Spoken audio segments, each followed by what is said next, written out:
Bien-aimés frères et sœurs, vous connaîtrez la vérité et la vérité vous affranchira. Ça, c'est pas moi qui le dis, c'est la Bible qui le dit. Mais moi, je vous dis mieux.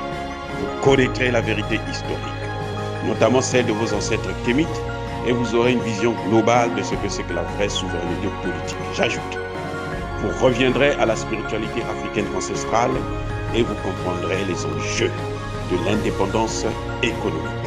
Et pour terminer, vous accepterez votre identité culturelle kémite et vous obtiendrez deux choses. La première, c'est la paix. La seconde, c'est le développement, à une condition. L'unité de toute l'Afrique noire, l'unité de tous les Noirs du monde entier.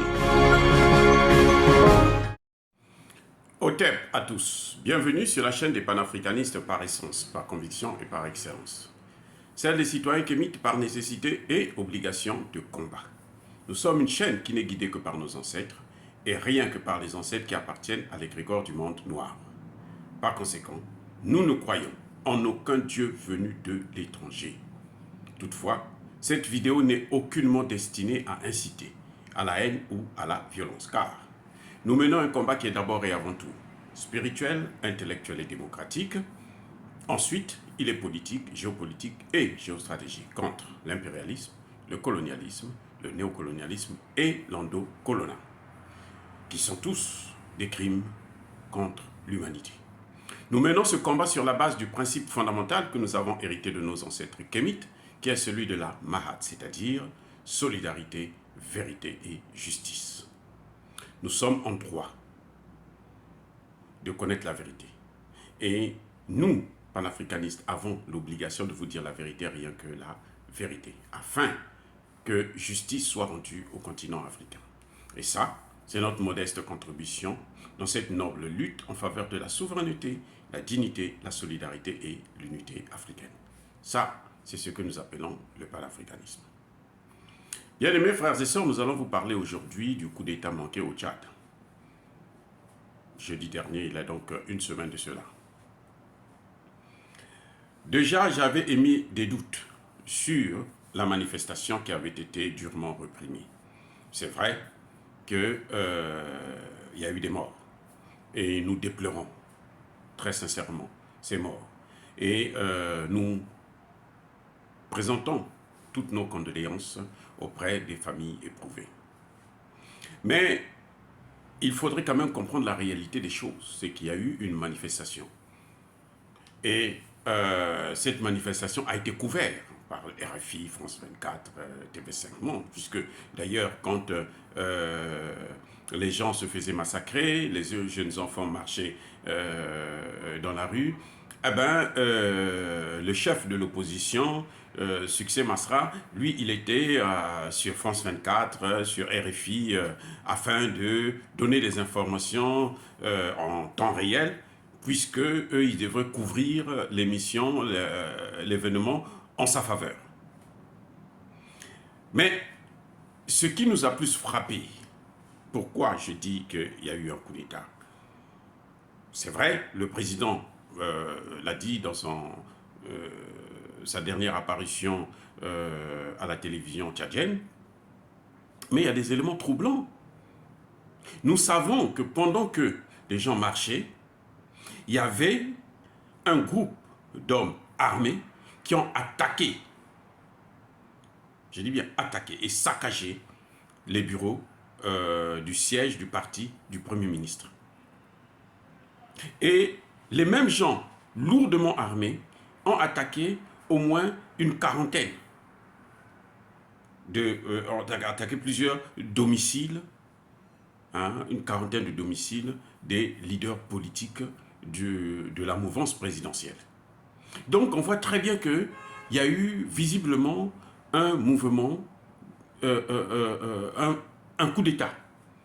Ce n'était pas une marche ordinaire. Je vous ai déjà démontré que la marche des Tchadiens, la jeunesse tchadienne, quand elle sort, elle sait qu'elle ne veut plus voir la base militaire française, elle ne veut plus voir RFI, France 24 et autres, elle veut plutôt voir les Russes. Elle veut voir les instructeurs russes. elle veut le soutien de la Russie. Elle n'a pas besoin, elle ne veut plus du soutien de l'Occident. Ce que nous n'avons pas vu la dernière fois. Parce que quand c'est comme ça, on brandit d'abord le drapeau russe et on brûle le drapeau français.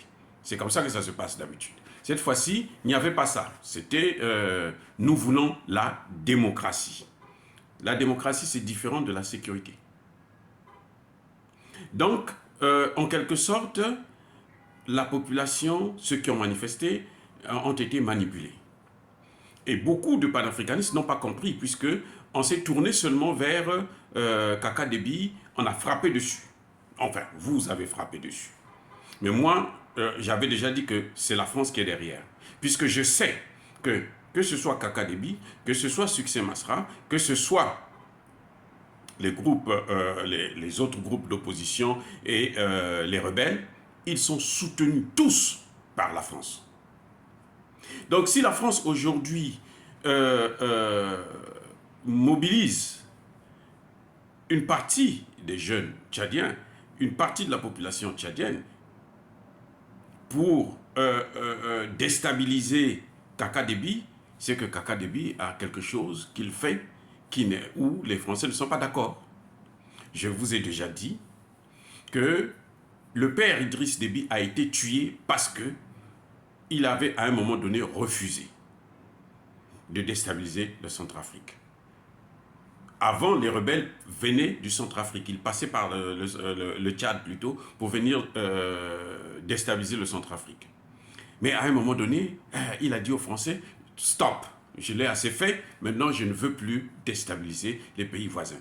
Son intervention, l'une de ses dernières interventions, lorsqu'il a rencontré le fils de Patrice Lumumba, est partout sur la toile. Donc, et c'est ça qui a fait que Emmanuel Macron décide donc de l'éliminer. Mais si le fils que Emmanuel Macron lui-même a adoubé, il commence à se méfier de lui, c'est qu'il y a quelque chose que Emmanuel Macron veut, que lui, il ne lui donne pas. Et il faut savoir, et je le répète encore une fois de plus, Kaka Déby est dans une situation difficile. Vous savez, quand vous pactisez avec le diable, c'est ça qui arrive. Les Français veulent à tout prix une base militaire occidentale au Tchad pour déstabiliser la sous-région, toute l'Afrique centrale. C'est ça l'objectif. C'est là qu'ils veulent mettre une base de l'OTAN. Et je le répète encore. Donc, si Kaka Déby avait accepté de faire ce qu'il voulait, eh bien, il n'y aurait pas eu ces manifestations. Si Kaka Déby avait accepté de céder la place à Moussa Faki, lorsque Moussa Faki quitte l'Union africaine pour venir assister au dialogue, il vient, c'est parce que les Français qu'il a servi, les Américains qu'il a servi, lui l'encouragent de venir prendre maintenant le pouvoir. C'est en retour. Il ne s'occupe pas d'eux pour rien. Il faut qu'il ait le retour de l'ascenseur. Et c'est ça qu'il était venu chercher. Et il a échoué parce que tout le monde l'a critiqué. Après son premier discours, là, tout le monde l'a critiqué. Le gars a été obligé de repartir la tête entre les cuisses. Puisqu'il n'avait même pas le droit de venir là-bas en tant que fonctionnaire international. Parce que dans ces conditions, il aurait d'abord démissionné et il venait s'occuper des affaires politiques de son pays.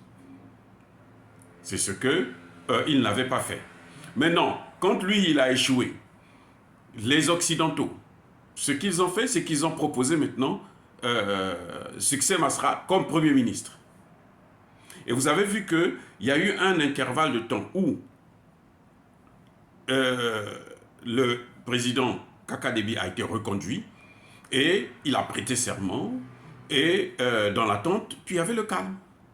C'est dès qu'il a nommé son Premier ministre, qui n'est pas celui qu'eux ils attendaient, ils ont trouvé que non, le gars là ne respecte pas notre agenda. Donc, il faut pousser maintenant à l'action. Maintenant, quel est l'intérêt des panafricanistes? Est-ce que c'est de soutenir Succès Masra qui va vous amener une démocratie à la Ouattara, hein? C'est-à-dire que, bon, il se fait élire, mais il donne tous les marchés, il accepte une base militaire pour déstabiliser l'Afrique centrale, ou bien on a besoin de quelqu'un qui va faire comme Doumbouya. Parce que Kaka Debi est dans cette situation-là. Il veut changer, mais il est encore hésitant. Et d'ailleurs, c'est bien fait pour lui. J'espère qu'il a compris maintenant les enjeux et qu'il va vite aller vers les Russes. Parce que s'il veut reprendre la confiance du peuple tchadien, il suffit pour lui de finaliser les accords que son père avait commencé avec les Russes. C'est tout. C'est la seule chose. La solution pour Kaka Debi, c'est celle-là. S'il ne fait pas ça, vous allez voir qu'on va aller de trouble en trouble, de déstabilisation à déstabilisation. Et ce sera le chaos. Il ne pourra pas gouverner. Et il sera critiqué par toutes les organisations des droits de l'homme. France 24, RFI et autres, toutes les chaînes, ces médias mensonges-là, sont déjà debout. Ils ont déjà commencé à faire leur travail. Kaka Debi n'a pas de temps à perdre. Il faut qu'il fasse partir la base militaire française du Tchad. C'est la seule chose que les Tchadiens veulent, la jeunesse tchadienne, là, tout le monde va le soutenir. Il les fait partir, et il fait venir les Russes, il achète des armes, ainsi de suite, ils ont des accords militaires. C'est la seule chose qui nous reste. Et il faut savoir que l'objectif des panafricanistes, ce n'est pas la démocratie. Non, non, non, non, non. La démocratie, ça c'est l'objectif des Occidentaux. C'est avec ça qu'ils arrivent à nous déstabiliser. Donc quand vous voyez quelqu'un qui vous parle tout le temps que de la démocratie, non, élection, élection, élection, c'est que ce n'est pas un vrai panafricaniste. Et non, le panafricanisme, ce n'est pas ça, ce n'est pas l'élection. Le panafricanisme, c'est la souveraineté des États. C'est l'indépendance des États. C'est la fin de la colonisation. C'est se débarrasser des bases militaires. C'est se débarrasser du franc CFA. C'est ça que nous demandons en tant que panafricanistes. C'est ça les objectifs. C'est ça notre idéologie. Mais ce n'est pas la démocratie. Non, on s'en fout de la démocratie. De toutes les façons, la démocratie dans nos pays, elle a toujours été victime d'une ingérence des pays occidentaux qui arrivent toujours à faire par tous les voies et moyens, y compris par tricher aux élections, pour soutenir un candidat qui est le leur, qui va les servir sur un plateau en or. Voyez-vous?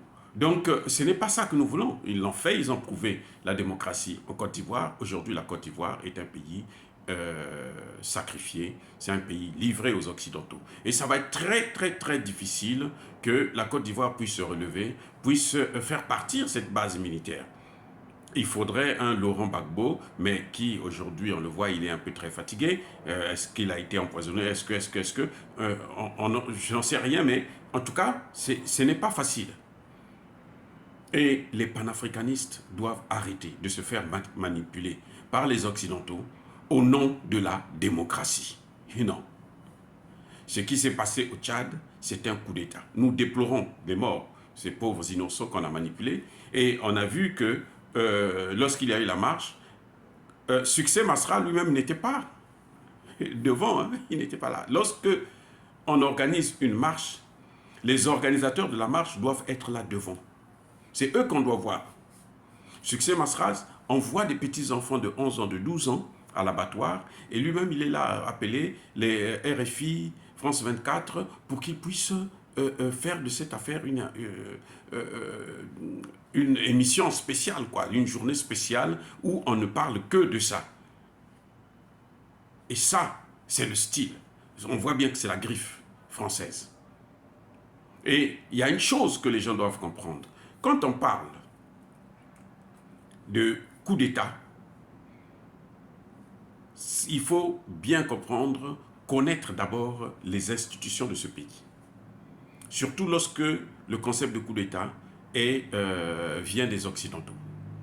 Lorsque Idriss Déby est mort, assassiné par, je dis bien, la maudite junte française, il y a une constitution qui date du 4 mai 2018. Cette constitution, dans son article 82, prévoyait que, en cas d'empêchement du président de la République, celui qui doit prendre le pouvoir, c'est le président du Sénat.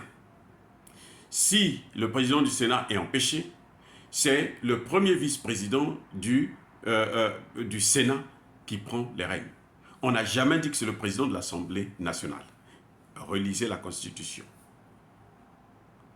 Et malheureusement pour le Tchad, lorsque Idriss Déby Itno le père meurt, on n'a pas encore installé l'institution du Sénat au Tchad. Donc il y avait un vide juridique. C'est ce qui a permis à Kaka Déby de prendre le pouvoir. Donc il faut bien interpréter la situation avant d'accuser, de traiter, de parler de coup d'État, ainsi de suite. Il y avait un vide juridique et l'armée, dans une situation de guerre, puisque c'est un pays qui est en guerre, eh bien, je pense que l'armée est un bon rempart pour prendre ses responsabilités et installer la paix et l'ordre dans le pays. Voilà pourquoi on doit, quand on parle de Kaka Déby, de coup d'État, il faut essayer de tourner la langue un peu cette fois avant d'affirmer qu'effectivement il y a eu un coup d'État. Oui, bien-aimés frères et sœurs, dire cela, est-ce que c'est inciter à la haine ou à la violence? Non. Nous sommes une force tranquille. Yaba Kolerve, Yamalem. Soyez bénis par le Dieu des Kémites. Et que tout ce qui déstabilise l'Afrique, tout ce qui pille le continent africain, tout ce qui persécute les Africains et surtout les panafricanistes, puisse être foudroyé, écrasé, puni et maudit par le Dieu des Kémites et par nos ancêtres angélisés. J'ai dit et j'assume.